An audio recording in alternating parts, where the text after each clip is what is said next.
Should the US government balance its budget? If we as individuals have to balance our own budgets, then the US government should do so as well. It's a sort of common argument that a lot of people have with balanced budgets. They believe that the government should not be spending more than it takes in as tax revenues, and they should control their spending because we have to as well. And there are a lot of different reasons why the US government shouldn't have a balanced budget, including things like if they can borrow money cheaply, then put that money to very good usage, then it could go ahead and borrow as much money as it can, get a lot of returns off of that money, and they can pay it back later when they've already gotten some type of interest on that cheap money. It almost like works to almost like a credit to a sense. So it's always good to build up your credit, borrow money cheaply, and then get some type of returns on that, and you're going to be able to pay it off. However, this doesn't dissuade a lot of people from arguing that the government should be running a balanced budget, and there are three different ways that we take a look at on how the government can actually balance their budget. There's an annually balanced budget, there's a cyclically balanced budget, and then there's functional finance. So the US government today, they still do not have a balanced budget. They still spend more money than they take in as tax revenues. So here, we actually don't have a balanced budget amendment on the books. However, in terms of states, 49 out of the 50 states actually do have some type of balanced budget amendment, meaning that whatever they take in as tax revenues, they're going to have to go ahead and spend that same amount. They can't go over or they can't go under or something along those lines. The only state that doesn't have a balanced budget amendment on the books is Vermont. So Vermont is really, really weird. Not really sure why they don't have a balanced budget amendment, but 49 out of the 50 states in the US do. So let's go ahead and take a closer look at these balanced budget amendments and why most economists believe that the US government should not have a balanced budget on the books. The annually balanced budget is the most common way or the most common amendment that is brought up every single year on how the government should be balancing its budget.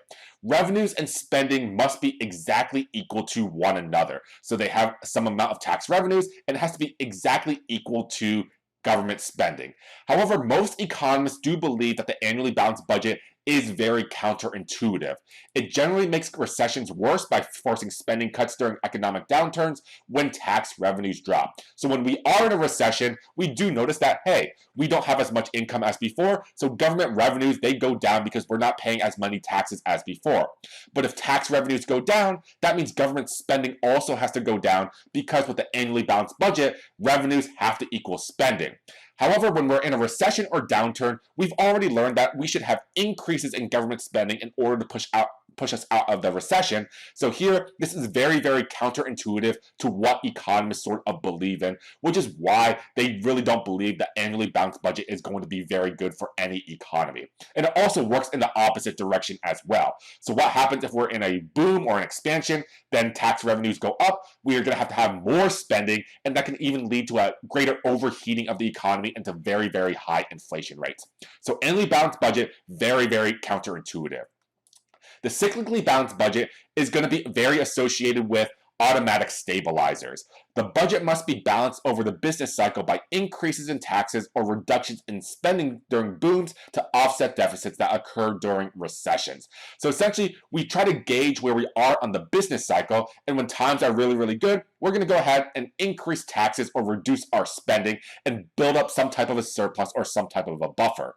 Then, when the business cycle goes away, when we get into some type of recession, then we've already built up some type of surplus, so we can use this surplus to balance out the downturns and smooth out our business cycle. However, with the cyclically balanced budget, it is very, very difficult to politically implement, and because it's very, very difficult to do so in application. So remember that in terms of fiscal policy, we have all these lags, so it's very, very difficult to say where we are on the business cycle, and there's a lot of problems with just implementing fiscal policy when there's so many lags in place. So we could already be out of the recession, or it could be out of the expansion before all these changes happen. So once again, the cyclically balanced budget, another way to balance our budget, but not very good for our economic situations, or just economic sort of health.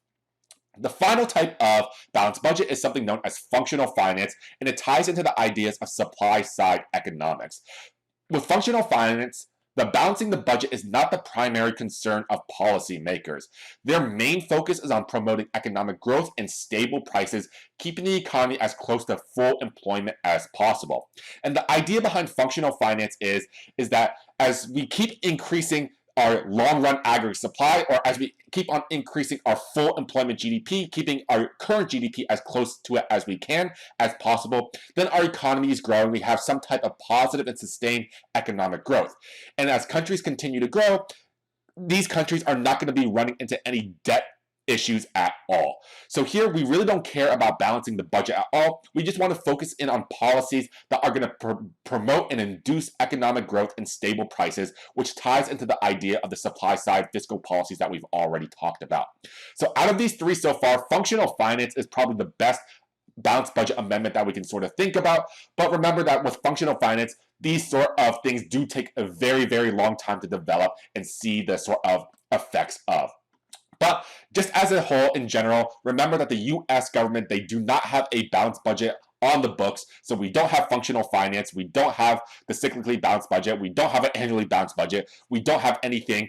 Basically, we are able to run deficits year after year because we don't run a balanced budget. But as you can see right here, most economists do believe that most balanced budgets amendments that do come through from a few politicians, they do basically say they are counterintuitive and not very great for the economic health for a variety of reasons. If we had to implement one, it'd probably be functional finance, but once again, none of these balanced budget amendments are probably going to get passed in the US, just given our current political and economic situation.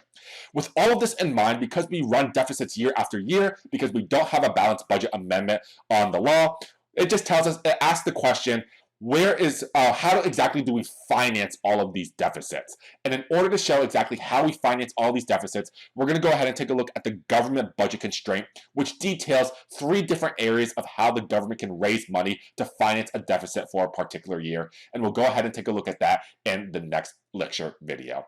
So I'll see you guys there.